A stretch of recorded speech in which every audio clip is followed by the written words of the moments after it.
¿Qué tal? Hoy vamos a abordar el tema de la trata de personas con fines de explotación sexual. Yo soy la licenciada Ingrid Hernández y me acompaña para tratar este tema la licenciada Mariana Sáenz. Hola, es un placer. Antes de iniciar el tema, es importante dar un panorama general respecto a esta problemática. La trata de personas con fines de explotación sexual es una de las mayores violaciones de derechos humanos y una forma de esclavitud moderna. Además, es una de las caras más amargas de la violencia de género. La trata de personas violenta el ejercicio pleno de derechos sexuales y reproductivos, particularmente de las víctimas más frecuentes, que en este caso son mujeres y niñas. Según la Organización Internacional del Trabajo, 2.4 millones de personas en el mundo están sujetas a la explotación como resultado de la trata de seres humanos. La trata sexual representa aproximadamente el 80% de los casos registrados, convirtiéndose en uno de los negocios más lucrativos después del tráfico de armas y del tráfico de estupefacientes, con ganancias que oscilan entre los 8.000 y 10.000 millones de dólares al año. La trata internacional de personas no es un evento aislado, sino un fenómeno continuo. Una sucesión de hechos conectados que se inician en un país, normalmente pasa por otros, y deriva en un tercer país. No obstante, la trata también puede darse dentro de un mismo país sin necesidad de traslado. Es decir, este fenómeno no conoce fronteras ni se identifica con condiciones de pobreza. Ocurre en todos los países del mundo y los perfiles nos sirven para definir esta grave violación de derechos humanos. Como podemos apreciar, esta es una problemática muy fuerte. Y antes de entrar de lleno al tema, no sé si estarás de acuerdo, Mariana, en que es importante definir qué es la trata de personas. ¿Podrías darnos un panorama general respecto a qué se conoce por trata de personas? Claro, con gusto. En el Protocolo de Palermo, que puede considerarse como el primer instrumento internacional que aborda la mayoría de los aspectos de la trata de personas con fines de explotación sexual, este define la trata de personas como la captación, transporte, traslado, acogida o recepción de personas, recurriendo a la amenaza o al uso de la fuerza u otras formas de coacción, al rapto, al fraude, al engaño, al abuso de poder o de una situación vulnerable o a la concesión o recepción de pagos o beneficios para obtener el consentimiento de una persona que tenga autoridad sobre otra, con fines de explotación. Esa explotación incluirá, como mínimo, la explotación de la prostitución ajena u otras formas de explotación sexual, trabajos o servicios forzados, la esclavitud o las prácticas análogas a la esclavitud, la servidumbre o la extracción de órganos. Y en este punto también hay que considerar que la Corte Penal Internacional ha catalogado a la trata de personas como un delito de lesa humanidad. Esto significa que es considerado como una violación grave a los derechos humanos de quien o quienes lo padecen. Sin embargo, es importante acotar que la explotación sexual como tal no se define en el Protocolo de Palermo ni en ningún otro documento jurídico internacional. Y debemos tener en claro que la trata de personas es un negocio ilícito, que en muchos casos aprovecha las corrientes migratorias internacionales. La distancia geográfica entre los países de origen y los de destino influye en la magnitud de las corrientes de trata, al igual que las diferencias económicas. En general, las víctimas son trasladadas de zonas relativamente más pobres a zonas más ricas. Esa tendencia general puede observarse en muchas regiones y subregiones de todo el mundo. Sin embargo, la mayoría de los países no son exclusivamente países de origen o de destino en los que se refiere a la trata de personas, sino una mezcla de ambas cosas. Por otro lado, la Oficina de Naciones Unidas contra la Droga y el Delito estima en 32.000 millones de dólares las ganancias anuales que este delito genera entre explotación sexual, explotación laboral y tráfico de órganos, afectando alrededor de 2.5 millones de personas. Entre el 22% y el 50% de este total está conformado por niñas y niños extraídos tanto de zonas rurales como de grandes urbes, siendo las ciudades centros turísticos y de paso a transporte comercial el destino final de la mayoría de las víctimas de explotación sexual. Tomando en cuenta esas estadísticas que mencionas y atendiendo a esta grave problemática, la Convención de las Naciones Unidas contra la Delincuencia Organizada Transnacional y los dos protocolos suplementarios sobre el tráfico y trata de seres humanos fueron adoptadas por las Naciones Unidas en noviembre del año 2000 y entraron en vigor en septiembre del 2003. Como ya hemos mencionado, el Protocolo de Palermo ha abordado la mayoría de los aspectos que envuelven a esta problemática, y dicho instrumento tiene por objeto la colaboración estratégica de los países de origen, tránsito y destino para prevenir la trata, sancionar a los traficantes y proteger a las víctimas. Esto lo hace mediante el establecimiento para los Estados partes de la obligación de adoptar medidas para prevenir, reprimir y sancionar la trata de personas, especialmente mujeres y niños. Una vez puntualizado esto, hay que hacer una distinción entre los términos de tráfico y trata. Tienes razón, porque hay una serie de diferencias sustanciales entre ambos términos. Por un lado, el tráfico ilícito se dará cuando se facilite la entrada ilegal de una persona a un estado, del cual dicha persona no sea nacional o residente permanente. Esto con el fin de obtener directa o indirectamente un beneficio financiero u otro beneficio de orden material. En este caso, el sujeto pasivo del delito sería el Estado, pues le es violada su soberanía, mientras que en la trata de personas el sujeto pasivo sería aquella persona a la que se le violan sus derechos humanos. Otras discrepancias que encontramos entre ambos términos es que, mientras el fin del tráfico ilícito es el lucro a través del transporte, donde la actividad termina con el cruce de la frontera, en la trata de personas el fin es la explotación que se da en el lugar del destino. A diferencia del tráfico ilícito, la trata de personas implica un sometimiento a condiciones de explotación, donde no se requiere que haya un cruce en la frontera internacional, pues la explotación, en este caso sexual, puede ser interna o internacional indistintamente. ¿Encuentras algunas otras diferencias entre ambos términos, Mariana? Sí, podríamos esquematizarlo de la siguiente forma. Al preguntarnos cuál es la diferencia entre trata de personas y tráfico ilícito de migrantes, en primer lugar estaría el consentimiento, que en el caso del tráfico ilícito de migrantes suele realizarse en condiciones peligrosas o degradantes. Los migrantes consienten en ese tráfico. Las víctimas de la trata, por el contrario, nunca han consentido o, si lo hicieron inicialmente, ese consentimiento ha perdido todo su valor por la coacción, el engaño o el abuso de los traficantes. Un segundo punto sería la explotación. En el tráfico ilícito termina con la llegada de los migrantes a su destino, en tanto que la trata implica la explotación persistente de las víctimas de alguna manera para generar ganancias ilegales para los traficantes. Desde un punto de vista práctico, las víctimas de la trata también suelen resultar más gravemente afectadas y tener más necesidad de protección frente a una nueva victimización y otras formas de abuso que los migrantes clandestinos. Y un tercer punto sería la transnacionalidad. El tráfico ilícito es siempre transnacional, mientras que la trata puede no serlo. Esta puede tener lugar independientemente de si las víctimas son trasladadas a otro estado o solo desplazadas de un lugar a otro dentro del mismo estado. Ahora bien, es importante preguntarnos si existe un perfil de las víctimas. Si bien lo hemos dicho, cualquier persona, independientemente de su condición social, puede ser susceptible de este delito. Si nos referimos al caso específico de la trata de personas con fines de explotación sexual, en todas sus vertientes, conforme a los datos de atención a víctimas identificadas, las mujeres siguen siendo el grupo con mayor incidencia de este fenómeno. Entre los años 2007 y 2010, la mayoría de las víctimas de trata de personas que se detectaron a nivel mundial eran mujeres. Si bien la proporción exacta del total varía ligeramente de un año a otro, en el periodo examinado, las mujeres representaron entre el 55 y el 60% del total de las víctimas detectadas. Aún más alarmante resulta ver que en ese periodo las niñas constituyeron entre el 15 y 20% del total de las víctimas detectadas. De acuerdo con cifras proporcionadas por los países miembros a la Oficina de Naciones Unidas contra la Droga y el Delito, las víctimas entre niños y hombres solo suman un porcentaje de 24%, mientras que entre niñas y mujeres las víctimas suman un 76%. Pero estarás de acuerdo en que existe también un perfil de los agentes primarios o las personas que cometen este tipo de delitos, ¿no? Sí, claro, tomando en cuenta que el 85% de los beneficios económicos estimados por trata de personas proviene del comercio sexual, no resulta sorpresivo apreciar que los regentes de prostíbulos constituyen el componente central de la trata, ya que son los que operan en los lugares de explotación donde se produce la recepción de las mujeres. Además de los regentes, encontramos otro tipo de actores que participan en la trata de personas con fines de explotación sexual, como lo son los reclutadores y proxenetas.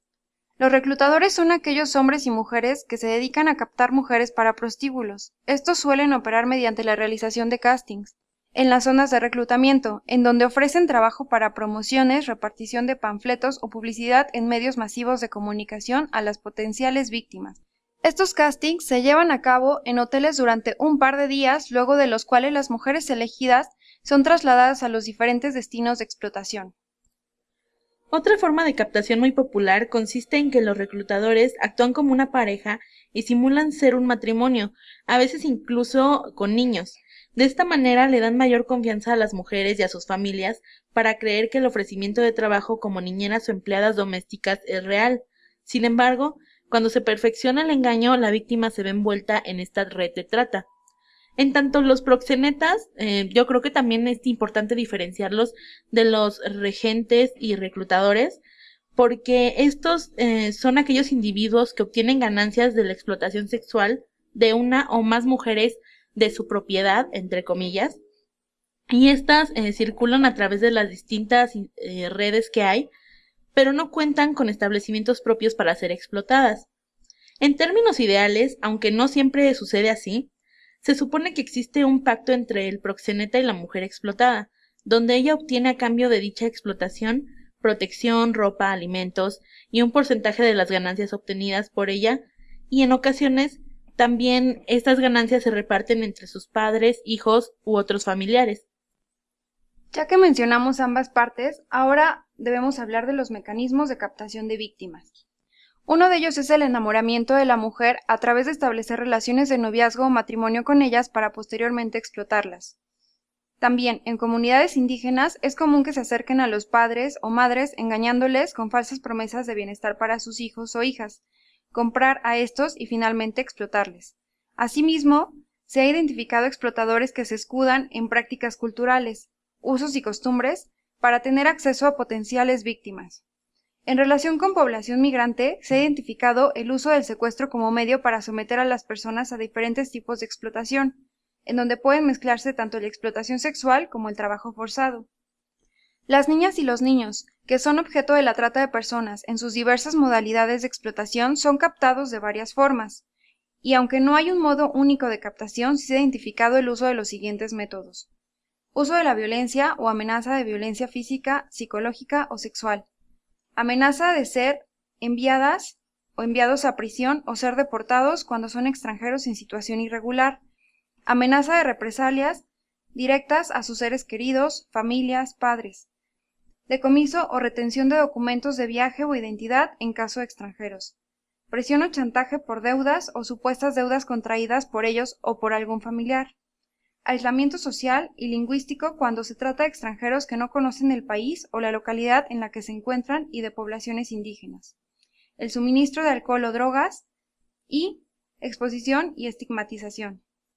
Un cuestionamiento frecuente es si puede existir la trata con fines sexuales que no sea comercial, y desde luego esta se puede dar en casos como matrimonios forzados o arreglados, o aquellos que se dan como forma de indemnización o transacción, incluso en casos de matrimonios temporales o para fines de procreación. Además, los casos de trata con fines no expresamente mencionados en el Protocolo de Palermo, incluidos la mendicidad, el matrimonio forzoso, la adopción ilegal, la participación en combate armado y la comisión de delitos, normalmente delitos menores o delincuencia callejera, representaron el 6% del número total de casos detectados en el año 2010, incluidos el 1.5% de víctimas que fueron explotadas para fines de mendicidad. Lamentablemente estamos por terminar, pero antes de dar nuestras conclusiones, creo que es indispensable que demos un panorama general de cómo se vive la trata de personas con fines de explotación sexual en nuestro país.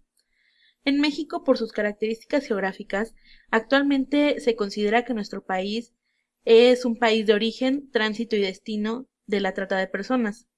Tomando en cuenta las difíciles fronteras norte y sur, el caldo de cultivo propicia redes que buscan robar humanos migrantes en su curso en regiones como Chiapas, Quintana Roo, Veracruz, Puebla y Tlaxcala, estructurando un corredor que oferta tanto niñas para el comercio sexual como esclavos agrícolas. Por otra parte, el resultado de la suma correspondiente a la demanda, falta de reglamentación y homologación de la ley para prevenir y combatir los delitos en materia de trata de personas, ha permitido el crecimiento desmedido del delito y se ha mostrado como una alternativa para diversas organizaciones criminales que inclusive deben ya su desarrollo e infraestructura a esclavos técnicos con fines específicos.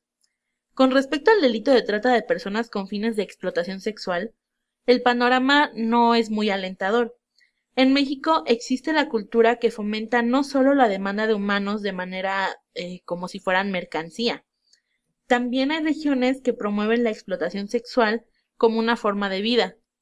En Tenancingo, Tlaxcala, por ejemplo, existe una tradición familiar donde los jóvenes aprenden de sus familiares cómo engañar a unas niñas, cómo cazar, buscan la vulnerabilidad y engañan para eventualmente surtir la demanda en regiones centrales del país, como la Ciudad de México, y de ahí formar una ruta con la que se surte a Estados Unidos y a ciudades límites con este país, como Tijuana, Ciudad Juárez y Nogales. O lamentablemente también se les puede poner en un país vecino, en ciudades como Nueva York, Los Ángeles o San Francisco, complicando la acción directa de rescate y también la acción que se llevaría contra sus agresores. Sobre la regulación en México, antes del 27 de marzo del 2007, solamente existían en nuestra legislación diferentes tipos penales de los que comúnmente se relacionan con la trata de personas, como lenocinio, corrupción, pornografía, etc. Sin embargo, a partir de esa fecha se creó el tipo penal de trata de personas en el Código Penal Federal. Posteriormente, el 27 de noviembre de 2007, se publicó, a nivel local, la Ley para prevenir y sancionar la trata de personas, y el 14 de junio de 2012 se emitió, en el ámbito federal, la Ley General para prevenir, sancionar y erradicar los delitos en materia de trata de personas y para la protección y asistencia a las víctimas de estos delitos. Esta Ley General es importante recalcar que es la reglamentaria del artículo 73, fracción 21, párrafo primero de la Constitución de los Estados Unidos mexicanos, y que tiene por objeto, de manera general, establecer competencias y formas de coordinación para la prevención, investigación, persecución y sanción de los delitos en materia de trata de personas entre gobiernos federales, estatales, del Distrito Federal y municipales. Además de establecer tipos penales en materia de la trata de personas y sus sanciones, también determina los procedimientos penales aplicables, la distribución de competencias, el establecimiento de mecanismos efectivos para tutelar la vida, la dignidad, la libertad, el desarrollo de los niños, etc. Ahora, sobre la interpretación, aplicación y definición de acciones para el cumplimiento de esta ley, se va a orientar por los siguientes principios: máxima protección, perspectiva de género, prohibición de la esclavitud, interés superior de la infancia, debida diligencia, derecho a la reparación del daño, presunción de minoría de edad, entre otros. Es importante destacar que el artículo 10 señala que toda acción u omisión dolosa de una o varias personas para captar, enganchar, transportar, transferir, retener, entregar, recibir o alojar a una o varias personas con fines de explotación, se le impondrá de 5 a 15 años de prisión y de 1,000 a 20,000 días multa. Los conceptos por los que se entiende explotación de una persona son señalados en diversos artículos de la ley, siendo estos los siguientes: esclavitud, condición de siervo, prostitución, actividad sexual, explotación laboral, trabajo o servicios forzados, mendicidad forzosa, adopción ilegal, tráfico de órganos, experimentación biomédica, actos pornográficos, entre otros. Las penas de estos oscilan entre 3 y 30 años de prisión y entre 1,000 a 20,000 días multa. Además, las penas previstas se aumentarán hasta en una mitad cuando haya alguno de estos supuestos: relación familiar o parentesco, se utilice violencia, si el delito se ha cometido parcial o totalmente en 2 países o más, el delito ponga en peligro la vida de la víctima, el delito cause daño o lesiones corporales graves a la víctima o enfermedades psicológicas, o también está considerado el VIH-Sida. Los sentenciados por los delitos a los que se refiere esta ley no tendrán beneficios de libertad preparatoria, sustitución o conmutación de la pena, o cualquier otro que implique reducción de la condena. Finalmente, es relevante establecer que hay un capítulo que regula todo sobre la reparación del daño. Además, hay otro apartado en el que se señalan los derechos de las víctimas y testigos durante el procedimiento penal y medidas a su favor. Bueno, lamentablemente es momento de despedirnos, y aunque el tiempo fue corto, esperamos haberlos instruido un poco más sobre la trata de personas con fines de explotación sexual. Antes de retirarnos, Mariana, no sé si tú quisieras dar alguna conclusión respecto a la trata de personas. Por supuesto, considero benéfico a la sociedad la regulación de la trata de personas porque antes solo había tipos penales dispersos, además de que la misma regulación hace énfasis a la reparación del daño de la víctima y a la procuración del bienestar de la misma.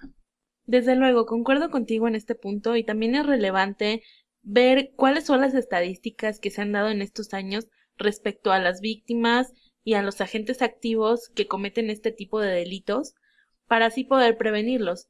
De nada sirve tener estadísticas nada más porque sí. Considero que es muy importante realizar estudios y diagnósticos respecto a la trata de personas con fines de explotación sexual.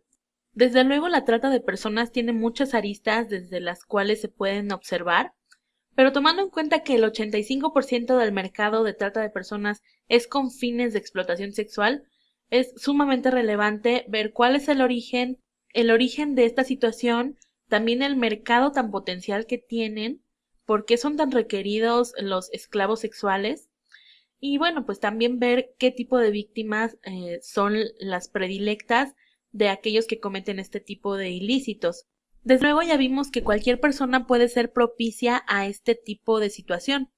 Sin embargo, algo nos está diciendo que sean las mujeres las víctimas más frecuentes de la trata con fines de explotación sexual.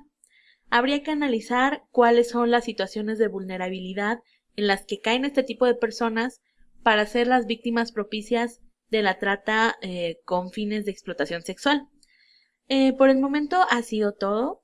Le doy las gracias a Mariana por haber estado aquí. Y bueno, nos despedimos por el día de hoy. Esperamos que hayan disfrutado este tema. Cualquier duda o comentario, por favor, háganosla llegar a nuestra página de Facebook o a nuestro Twitter, que es @reginoabogados. Por el momento nos despedimos. Muchas gracias. Hasta luego. Hasta luego. Hasta luego.